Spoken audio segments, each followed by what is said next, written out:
Save KBR అని అంటే ఏదైతే ఒక నేషనల్ పార్క్ ఉందో మన హైదరాబాద్ నగరం మధ్యలో, ఆ నేషనల్ పార్క్ ని ప్రొటెక్ట్ చేసే ఒక ఉద్యమం. ఎందుకంటే ఇది ఉద్యమము ఎప్పుడో ఒక 10 రోజుల కిందటనో 15 రోజుల కిందటనో సోషల్ మీడియాలో స్టార్ట్ అయినది కాదు. 10 సంవత్సరాల నుంచి ప్రజలే సిటిజన్స్ ఫర్ హైదరాబాద్ అని ఒక ఫోరం ని నిర్మించుకొని, దాని తర్వాత సేవ్ కేబీఆర్ ఫోరం ని నిర్మించుకొని, కేబీఆర్ అడవి, అది నేషనల్ పార్క్ అంటే ఏదో ట్రాక్స్ ఉంటాయి, వాకింగ్ ట్రాక్స్ మీకు ఓన్లీ కొంత ఏరియాలోనే కనిపిస్తుంది. లోపల మొత్తము ఇకాలజికలీ రిచ్ ఏరియా ఉంటుంది. So it's a forest actually. ఆ ఫారెస్ట్ ని ప్రొటెక్ట్ చేయడం కోసం జరుగుతున్న మూవ్మెంటే సేవ్ కేబీఆర్. అంటే ఈ కేబీఆర్ ఏదైతే ప్రాజెక్ట్ గవర్నమెంట్ ప్రాజెక్ట్ తీసుకున్నా దాన్ని ట్రాఫిక్ ని కంట్రోల్ చేయడానికి లేదంటే పొల్యూషన్ ని కంట్రోల్ చేయడానికి తీసుకోవడం జరుగుతుంది అనేసి చెప్పడం జరిగింది. మరి పొల్యూషన్ ఎట్లా కంట్రోల్ చేస్తారు నాకు అర్థం కాదు. అంటే ట్రాఫిక్, సరే ట్రాఫిక్ మీద వీళ్ళు డైలాగ్లో కొడుతున్నారు, అది ఒకటి. వాళ్ళు కొడుతున్న డైలాగులు అబద్ధము, దాని గురించి మాట్లాడదాము. కానీ వీళ్ళ ప్రకారము పొల్యూషన్ ఎట్లా సాల్వ్ అవుతుంది? ఇప్పుడు వీళ్ళు కాంక్రీట్, ఫర్ ఎగ్జాంపుల్ వీళ్ళు ఎంత ఒక మ్యాసివ్ కాంక్రీట్ ని చేయబోతున్నారు, 6 ఫ్లైఓవర్లు కడుతున్నారు.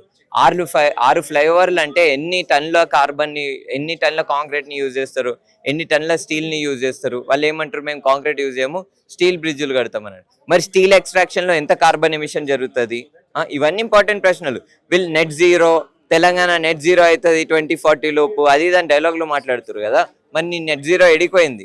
ఇవన్నీ ఏంటి టెక్నికల్ టర్మ్స్ చెప్పాలి, దీనికి ఆన్సర్ చెప్పాలి. ఎన్వైరన్మెంట్ మినిస్టర్ చెప్పాలి, కొండ సురేఖ గారు, లేకపోతే PCCF చీఫ్ చెప్పాలి, forest department head. So basically pollution అనేది కంట్రోల్ కాదు, ఇంకా వర్స్ అవుతుంది. ఎందుకంటే అంత మ్యాసివ్ కాంక్రీట్ లేకపోతే స్టీల్ డిప్లాయ్మెంట్ జరిగినప్పుడు టెంపరేచర్లో చేంజెస్ వచ్చి అక్కడ ఉన్న ప్రిస్టీన్ ఏదైతే ఇకాలజీ ఉందో, ఏవైతే జీవరాశులు ఉన్నాయో అవన్నీ దెబ్బతింటాయి. ప్లస్ నేను జీవరాశుల గురించి పక్కన పెడదాం, సరే మనం ఆ పరిస్థితిలో లేము, విద్యకు పైసలు లేవు, వైద్యంకి పైసలు లేవు తెలంగాణ దగ్గర, జీవరాశుల గురించి తర్వాత మాట్లాడదాం.